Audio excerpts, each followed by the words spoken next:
Благодарам. Еве, уште една можност да видиме зашто граѓаните во оваа држава живеат се посиромашно од месец за месец, зашто во Република Македонија скоро да нема никаква перспектива за подобро живење, а одговорот на целото тоа прашање е заради неспособноста на власта и заради ништо друго. Денеска за нас ќе можеме да видиме како овие од владата кои што се одговорни како институции предложуваат закони во кои што директно веднаш после денешниот ден инфлацијата ќе биде разгорена, а квалитетот на живот ќе биде уште полош. Еве да објаснам пластично за граѓаните, разговараме за закон за данок на додадена вредност во кој што веднаш после носењето, уште еднаш ќе повторам, после денешниот ден над 4000 прехранбени производи ќе пораснат за минимум 5 или 13%. И кога ќе прашате кои производи ќе поскапат, нема да го најдете листата на производи заради тоа што овие од владата лажат. Оваа даночна реформа требаше и некаде стана актуелна декември 2022 година, за веднаш потоа да се реактуализира во јуни 2023 година, 7 месеци подоцна, и кога се разговараше за данокот на додадена вредност, односно за која листа на производи ќе биде покачена, овие од владата прво во декември 2022 година велеа сега ја правиме листата на производи и потоа 7 месеци додека не ги повлекува законите, листата никој не ја виде. Ги предложија повторно законите со европско знаменце, каде што мафијашки и криминално, како што се што прават изминативе години, вметнаа едно трик зборче кое што велеше основни прехранбени производи. И што значи тоа? Дека овие од владата веднаш по носењето на законот, со подзаконски акт ќе одлучат кои се основни прехранбени производи, а кои други производи ќе бидат оданочени со неповластена даночна стапка. Покрај тоа, ова нема да важи само за прехранбените производи, во овој закон вие нема да најдете поевтинување на ДДВ-то за електрична енергија, кое што оваа влада само во претходниве 7-8 месеци го покачи за 10%. Затоа на сите граѓани струјата им е повисока во август, а може да замислат каква ќе биде во декември и во јануари. Оваа влада. Во овој закон вие нема да најдете даночно олеснување за дрвата за огрев. Дрвата за огрев повторно ќе бидат 18%, а кубик на метар квадрат, односно метар кубик дрва е 5000 денари. И тука нема да има олеснување. Понатаму истите овие сакаа да ги покачат пелетите, односно ДДВ-то за пелети од 5 на 18%, па по интервенција на опозицијата решија тоа да го нормализираат и да не го покачат. Што ќе значи ова и колку оваа влада е неодговорна? Замислете, во Хрватска пред неколку дена донесоа антикризни мерки за 1600 производи цената да им се замрзне. Во Србија пред неколку дена владата донесе антикризна мерка да направи посебна назнака на 20 производи кои што се најчесто купувани и цената е замрзната. Дали тоа во Република Македонија се случува? Не. Дали некој води грижа за овие граѓани тука кои што живеат? Не. Еве да не биде тоа дека е политичка флоскула кажана од мене, сега ќе ви прочитам податоци кои што се продуцирани од ССМ и кои што се дел од потрошувачката кошничка за месец август споредено со јули и август. За разлика од 30 дена, од јули до август, 725 денари е поскап животот. 725 денари само по основ на поскапување на цена на храна. И сега ќе излезе некој од мнозинството и ќе не убедува, или тоа најдобро можете да го видите од партиската говорница на СДСМ, дали Каевски Дарко, дали некој таков сличен, ќе излезе и ќе кажува економијата цвета, треба да го промениме уставот и се што треба да направите тука, ако има некој намера да се јави за збор или да реплицира, ајде заедно, ако сакате со лайвстрим, да отидеме на зеленото пазарче кое што е во близина на собранието. Или да влеземе во првиот маркет и сите оние граѓани кои што пазаруваат еден по еден заедно да ги анкетираме, да ги прашуваме дали живеат подобро и колкави се поскапувањата кои што ги имаат во однос на нивната потрошувачка во изминатите 30 дена. Имаме проблем со инфлација, најголема инфлација имаме на Балканот. Имаме поголема инфлација од еврозоната. А знаете ли зошто? Заради ваквите закони, заради авантуристичките мерки и политики кои што оваа влада ги води.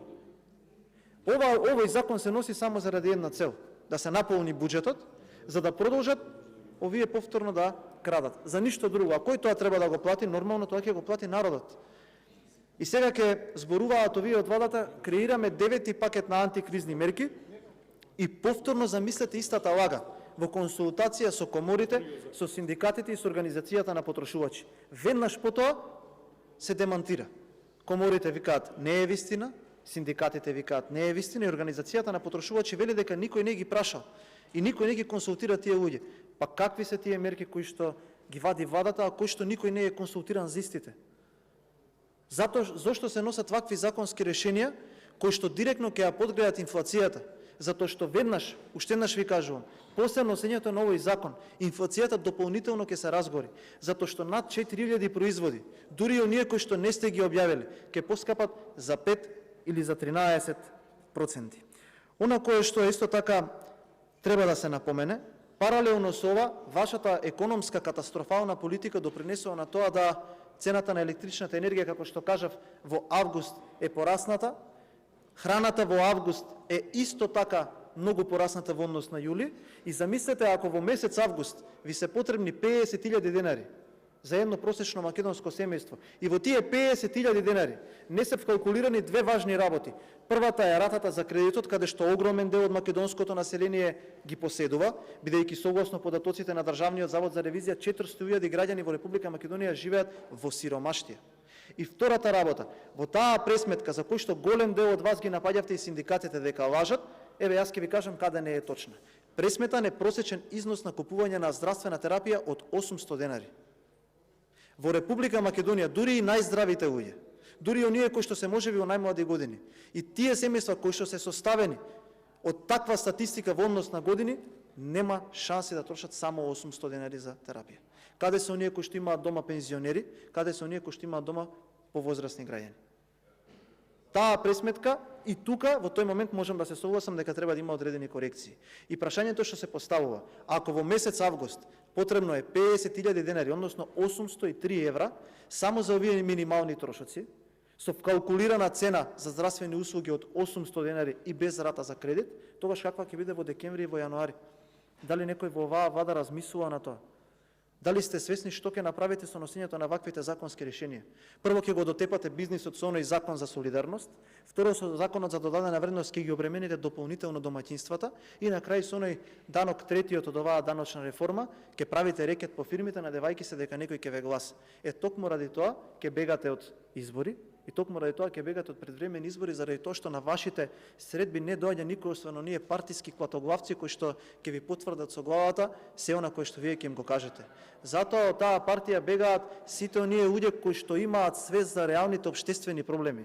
Затоа од таа партија се дистанцираат сите оние луѓе кои што сметаат дека во оваа држава има посуштински прашања, односно сите луѓе кои што не сметаат дека едно обично гласање во собранието и именување на уставот ќе направи нешто подобро за граѓаните на оваа држава. Стандардот е ужасен, економијата е во колапс, животот на граѓаните е катастрофален и се потешко се живее, граѓаните се иселуваат како никогаш досега, потрошувачката кошничка е се повисока, платата во реалниот износ ја губи трката со трошоците, бидејќи и тоа покачување што треба да го има е изгубено во растечката инфлација, која што вашите директори, вашите луѓе во Државниот завод за статистика едноставно не може да ја покријат и не може да ја скријат.